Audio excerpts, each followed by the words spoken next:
babe, you're not just gonna eat my biscuits angu.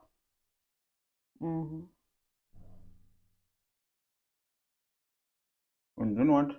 If you carry 10 up, usina kumawesa.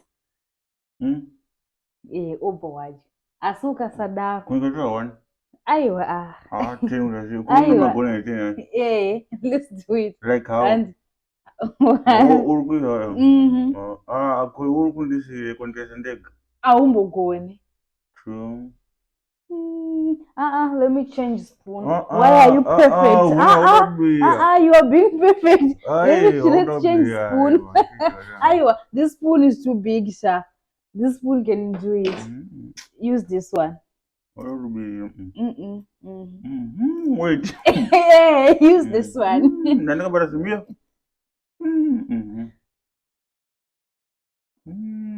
You continue. 2. I feel like you're gonna win. Biscuit sound. 5 again. 2 for 5. Wow. 6. Wow. So let's change the deal. How many? 7, 8, 9. My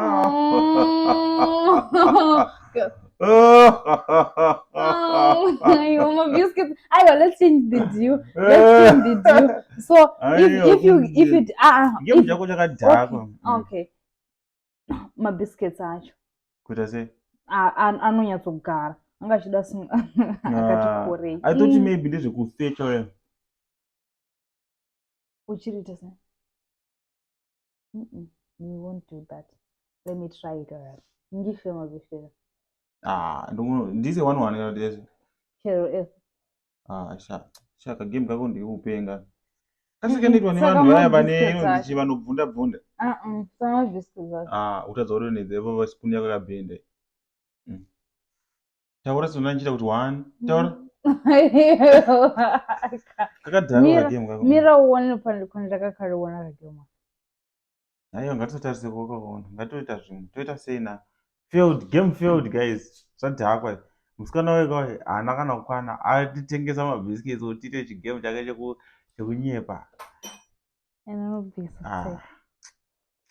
Sorry zvenyu guys, hatina zvekuita amene chigame chakada kuti sorry mapedze kwa data renyu namunhu. Azuri wapedza data renyu. Chigame chacho mhendo zvakada kuti titora. Ambotorelaxa kuti hapana zvaitika. Baba.